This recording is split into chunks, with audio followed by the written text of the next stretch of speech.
An OC Transpo bus all the rage at train yards today. The double-decker getting loose from a tow's hitch and rolls right into the nearby grocery store. Good afternoon. This is CTV News at 5. I'm Stefan. It was a dramatic scene east of downtown this afternoon after an OC Transpo bus crashed into the side of a grocery store.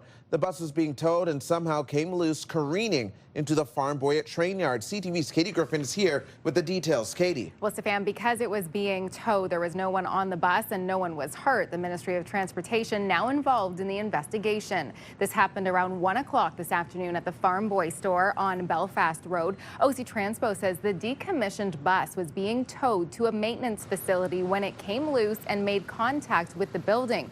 OC Transpo, police, fire, and the Ministry of Transportation all responding to the scene. Here's more from police. The bus was being towed by OC Transpo towing, and there was something that happened with the disconnection of the vehicle, and currently MTO is working on what could have created that disconnect. Potential charges that could be laid under the Highway Traffic Act include having an insecure load. And Farm Boy says there was no structural damage to the building and the store was able to stay open. It says it's cooperating with the investigation. Stefan? All right, CTV's Katie Griffin reporting live. Thank you for this, Katie. You're welcome. Smoke filled the sky and flames erupted in Ottawa's Dwyer Hill area early this afternoon. Almost 60 firefighters responded to multiple 911 calls for a barn fire on Franktown Road near Dwyer Hill Road around 1 p.m. No animals or people or firefighters were hurt. According to officials, high western winds fanned the flames as they tore through the heritage structure. It was fully engulfed in 30 minutes. When you have a wind-driven fire, you have to be very aware of your surroundings. The fire conditions can change very quickly based on the gusts of wind, and you just have to combat it. That you're obviously in a position that if you have to evacuate or you have to move out of the way, you do so safely. There's no estimate on the damage. The cause of the fire remains under investigation. Questions are being raised over the timeline and cost of the new civic campus of the Ottawa Hospital. So far, the project consists of a nearly completed parking garage while the hospital remains a hole in the ground. And Ottawa South MPP John Fraser says there's no end in sight. Today at Queen's Park, he raised concerns that the timeline could go well into the 2030s. This after a comment made by a hospital consultant at a City of Ottawa committee meeting last month. There's also a suggestion the original price tag, close to $3 billion, will skyrocket. In the meantime, the Ontario Health Coalition wants more action from the province. So we have a local share that's going to be approaching $1 billion from about $300 million. $1 billion now. So that's a lot on the residents of Ottawa. The hospitals are completely overwhelmed. They've got portables outside. They're using garages. Like, at what point do we say it's an emergency? All boots on the ground. Fix the hospital system in Ottawa. The Ottawa Hospital says the parking garage is expected to open this summer and that it is finalizing the design and construction timeline. As this plays out, there's something else top of mind for a different Ottawa MPP. NDP Education Shadow Minister Chandra Pasma wants to keep students cool in school as temperatures warm up this spring. This bill, if passed, would set a maximum temperature in schools and school buses of 26 degrees Celsius. It would also require school boards to develop heat strategy plans that include the use of mechanical ventilation systems like heat pumps and air conditioning, adaptations to school buildings and schoolyards such as green roofs, energy-efficient windows and doors, planting trees and installing exterior blinds. Pasma introduced the Fighting the Extreme Heat in Schools Act today at Queen's Park. The NDP wants the province to invest in safe, modern classrooms with air conditioning. Last June, both the Ottawa Public and Catholic School Board said all schools have at least one area with partial or portable air conditioning. An Ottawa charity supporting kids and young adults with autism sounding the alarm just weeks away from hosting its popular summer camp. Children at Risk says its funding through the federal government summer jobs grant is being cut, putting Camp Kaleidoscope at risk. CTV's Austin Lee is here with more. Austin. Well, Stefan, Camp Kaleidoscope is dependent on that Canada Summer Jobs program to hire camp counselors, but for the second straight year, funding through that program is being cut quite dramatically. The federal government is shifting its focus for the Canada Summer Jobs program to support young workers in other sectors like trades and environmental protection. Children at Risk, the registered charity that runs the camp, applied for funding for 67 jobs to put on the camp. They were approved for just 10. That makes things particularly difficult because the camp offers a 1-to-1 counselor to camper ratio to accommodate the complex needs of children with autism. On April 14th, we received a decision from Canada Summer Jobs that we had a 50% cut in the number of jobs from last year, which was a 75% cut from the year before. Disabilities just don't seem to be top of mind today for the support out there through the government, and we want to know why. Now, parents I spoke with today also tell me there is a real lack of support and programs available in Ottawa for kids and youth with autism, making the challenges facing Camp Kaleidoscope even more stressful. And we also reached out to Employment and Social Development Canada to comment on some of those changes to the Canada Jobs program, the Canada Summer Jobs program, that is. They didn't put anyone up for an interview, and we have yet to receive a statement. Camp Kaleidoscope is set to run from July 6th until August 7th. Stefan. All right, CTV's Austin Lee with this update for us. Thank you, Austin. Alto's high-speed rail between Ottawa and Montreal may be years away from rolling out, but there's a new group trying to gather steam for the project. CTV's Dylan Dyson is here to tell us more on this. Dylan. Yeah, that's right, Stefan. Go Alto is a public campaign in support of the high-speed rail project connecting Toronto to Ottawa and Quebec City. The project has been slow to get rolling, with Alto holding information sessions and mailing letters to landowners for exploratory research, and is being met with strong opposition. But Go Alto says more Canadians are in favor of high-speed rail than against, with 61% of Canadians surveyed by Probe Research this spring supporting the project. Go Alto says so far it has been the vocal minority against the project that has been heard, and this campaign is meant to drive high-speed rail in Canada forward. Time we spend traveling right now, it's time we lose. And it's time we lose on things that we could spend with our family, doing work, or just enjoying life. And for me, that's why Alto matters a lot. Being able to do Ottawa-Toronto in 3 hours instead of 5, this is faster than driving. This is faster than just going to the airport and catching a plane for most people. And it is downtown to downtown. There are many factors yet to be decided, such as where the high-speed line would pass through in Ontario and if it should be built alongside the 400 series highways. Go Alto believes the line needs to be as straight as possible to travel at such high speeds, and therefore cannot be placed beside most highways. Rail riders in favor of the project that we spoke with today would welcome travel times being cut in half, but don't see the project becoming a reality for at least another decade. Stefan. Very interesting. CTV's Dylan Dyson with those details. Thank you, Dylan. 2 people were treated for minor injuries after a small plane crashed at the Carp Airport. Police say emergency crews responded to a report of a plane crash at the West End Airport around 6:30 p.m. yesterday. The Transportation Safety Board says the Cessna lost engine power and attempted to maneuver a landing. An Ottawa Paramedic Service spokesperson says 2 people on board were treated for minor injuries at the scene. Coming up on CTV News at 5, concerns over extreme heat in some Ontario schools. CFRE's Christy Cam will join us to talk about the NDP's proposal to enforce maximum temperatures in classrooms right across the province. And time now for a first look at the forecast as we experience one of the hottest days so far this month. 28 degrees outside right now, feels more like 30. We even flirted with feeling like 31 degrees, a few clouds in the sky, but mostly sunshine as we take a look right around the region.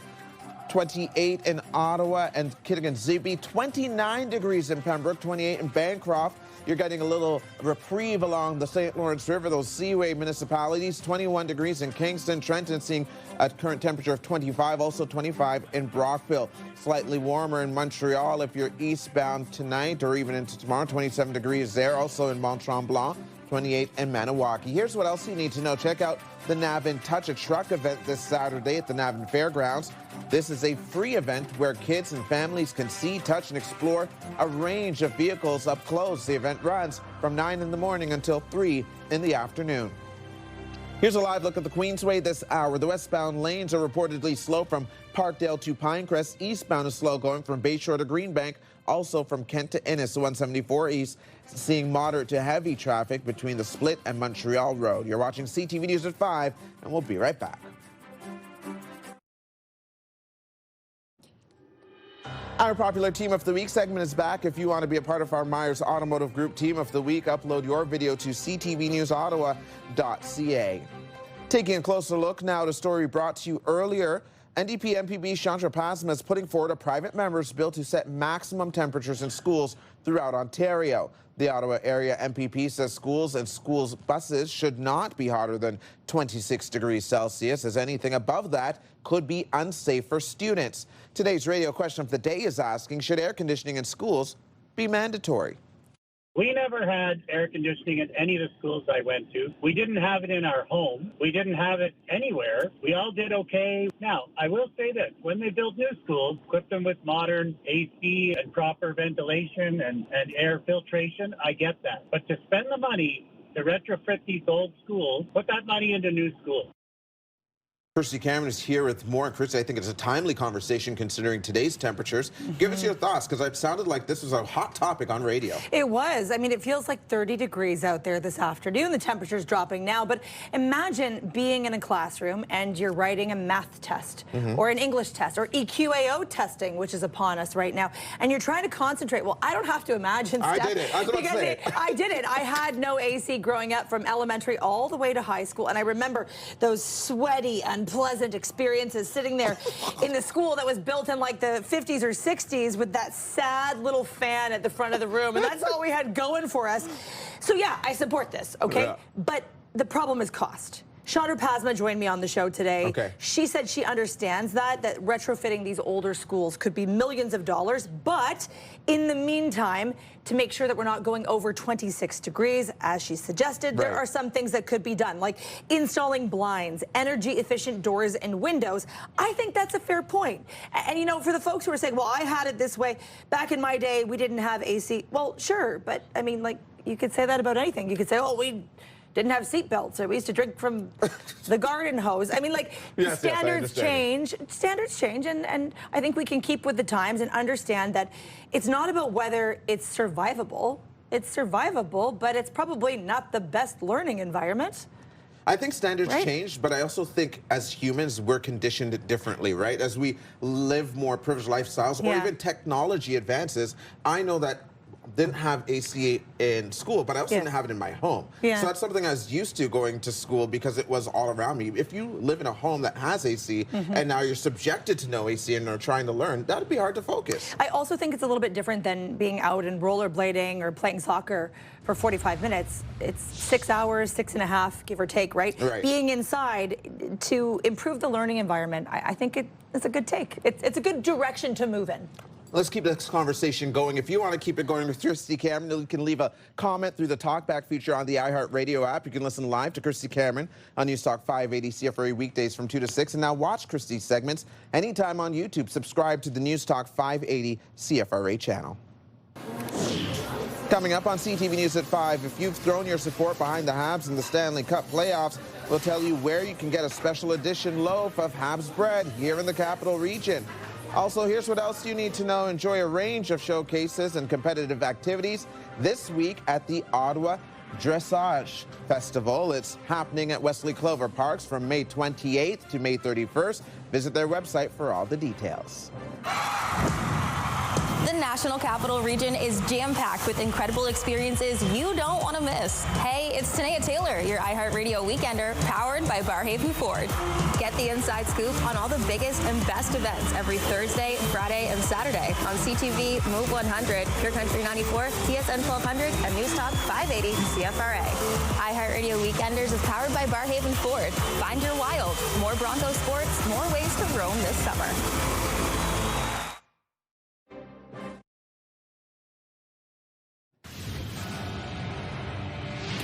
Coming up tonight on CTV after the news, E-Talk starts at 7, The Big Bang Theory at 7:30. Then the CTV Movie of the Week, Rogue One, a Star Wars story, begins at 8. Now for another check on the weather forecast, let's head outside. Here's a live look through our Centennial Glass Sky Cam. The temperature, 28 degrees out there. You can see the camera shaking slightly, so maybe there's some wind gusts bringing some relief to some of that heat, but let's bring it on. The satellite radar picture showing mostly clear skies well into the afternoon. It was around 5 p.m. and we may have seen a few clouds in the sky, but Nothing that would block out the sun completely. Partly cloudy sky overnight, 14 degrees for that overnight low here in Ottawa. Some winds coming in from the west, gusting around 15 kilometers per hour. Tomorrow morning, we are expecting plenty of sunshine to start off the middle of the week. 24 degrees for the daytime high. In the valley, similar conditions, slightly cool overnight at 12 degrees. Those winds coming in from northwest, gusting around 10 kilometers per hour. Sunny tomorrow with a high of 21 degrees. In the Seaway, very similar again. Clear skies overnight, though, 13 and 25 degrees for the daytime high under plenty of sunshine. Let's take a look at that 5-day forecast now. Once we get through that 24-degree daytime high tomorrow, we could see some increasing cloudiness throughout the afternoon. Those clouds should be rolling out of the region quickly. Thursday, we are expecting a daytime high of 22 degrees under plenty of sunshine. Enjoy that sunshine because so far Friday and Saturday looks as though we could be seeing some showers. A 40% chance of rain on Friday, 30% chance on Saturday, and things start to get slightly cooler. 20 on Friday, 19 on Saturday, but then we'll see a daytime high of 20 degrees on Sunday under cloudy sky. But the overnight lows will go back into single-digit territory, 9 degrees Saturday and Sunday for those overnight lows. Weather is brought to you by Manotick Tree, complete tree care from start to stump. Also, we want to mention a popular Chinese food restaurant in Ottawa's South End is closing at the end of June. The Ruby Inn says it's made the decision to close because its lease is ending. In a social media post, the owners say the customers' loyalty has meant everything, and they thank the community for their support. The Ruby Inn is located on Bank Street near Walkley Road. The last day will be June 28th, and if I understand correctly, they've been around for quite some time. She was just a real example all our lives of all the things that we all aspire to be and should aspire to be. Coming up for us here on CTV News at 5, life lessons and inspiration from an Ottawa centenarian marking an incredible milestone. Stay with us for those details. Also, here's what you need to know. Bring your appetite to Ottawa Rib Fest this week from May 27th to May 31st. This popular event is happening downtown on Spark Street. Admission is free. If you need gas tonight, one of today's cheapest gas prices can be found at the Shell station on Carp Road in the Stittsville area. Regular gas there is going for 178.9 cents a liter. Here's another live check on traffic. O'Connor is flowing well, but you can see that there are several cars still on the roads at this time at 5:22. Bayswater's moving well in both directions. Parkdale also moving quite well at this time, but if you are westbound, things start to slow down after Parkdale, volume building at Island Park, and certainly that corridor through Pinecrest is also slow going. Things should ease around Woodruff, though, or around Bayshore. We'll be right back. Get the latest live local breaking news. Sign up now for our morning and evening CTV News Ottawa newsletter. The best local content from CTV News, Your Morning Ottawa, and News Talk 580 CFRA. Get it all in one place. Sign up now at ctvnewsottawa.ca. The CTV News Ottawa newsletter is brought to you in part by CAA Business.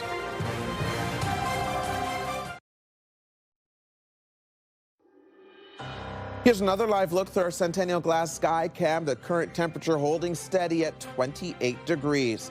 And it's time now for a look at CTV News at 6. Here's Patricia Bull. Thanks, Steph. Here's what we're working on for 6 o'clock.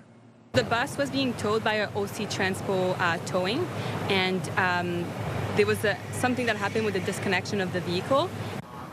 A double-decker OC Transpo bus that was being towed to a maintenance facility hits the side of a Farm Boy location at the Ottawa train yards. We'll have details on just what happened. So we have a local share that's going to be approaching $1 billion from about $300 million. $1 billion now. So that's a lot on the residents of Ottawa. Questions being raised at Queen's Park today over the timeline and possible ballooning costs of the new Ottawa Hospital Civic Campus. We'll have more on the projected delays and price tag and who picks up that giant tab. And CTV News has learned former Environment and Climate Change Minister Stephen Guilbeault will resign as a Member of Parliament. Guilbeault spoke with CTV News saying he will tell the Liberal caucus about his decision tomorrow. All of that and more is coming up tonight on CTV News at 6. That's right after the early edition of CTV National News with Carolyn Jarvis at 5:30. Thank you, Patricia. Now the final 5 other stories we're following today. I think if you're kind and good to others, it's a great help. and it makes you happy. Some great advice there. Very important birthday celebration took part today for one remarkable woman celebrating a milestone few ever reach. Margaret Hope turned 103 today, and she says the key to a long life is simple: be kind always. The room was packed at her retirement home to celebrate Margaret on her very special day. Happy birthday, Margaret. Travelers are being advised to give themselves extra time to get to the Ottawa airport over the next 2 days. The city and police are warning of possible traffic disruptions on Hunt Club Road and Airport Parkway due to the CanSec trade show at Cohere Centre. If you are heading to the airport, the city encourages you to use O Train Line 4. Alfonso will be here on the 31st in Edmonton. So we spoke with Byron and thought that the best thing for him was to continue his initial recovery treatment. The head coach for Canada's men's soccer team says he is confident star Alphonso Davies will play in next month's World Cup, but he will most likely miss the team's opening match.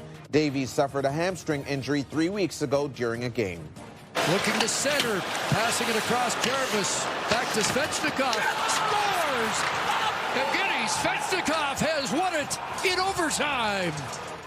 A tough loss for the Montreal Canadiens in their Eastern Conference final showdown with Carolina. The Hurricanes scored in the extra period to beat the Habs 3-2 in Game 3. Carolina now holds a 2-1 lead in the series. Game 4 in the best-of-7 series is set for tomorrow in Montreal. And as the Habs prepare for their next game, there's rising excitement and plenty of support from a local bakery. Maison aux Deux on Saint-Raymond Boulevard in Gatineau is branding some of its breads with the Montreal Canadiens logo. It's their way of cheering on the team and encouraging the Habs on their quest for the Stanley Cup. The loaves have been popular, selling out every single day. That is CTV News at 5. I'm Stefan Keys. Be sure to join Patricia Bull for CTV News at 6. The early edition of CTV National News starts right now. Thanks for watching, everyone.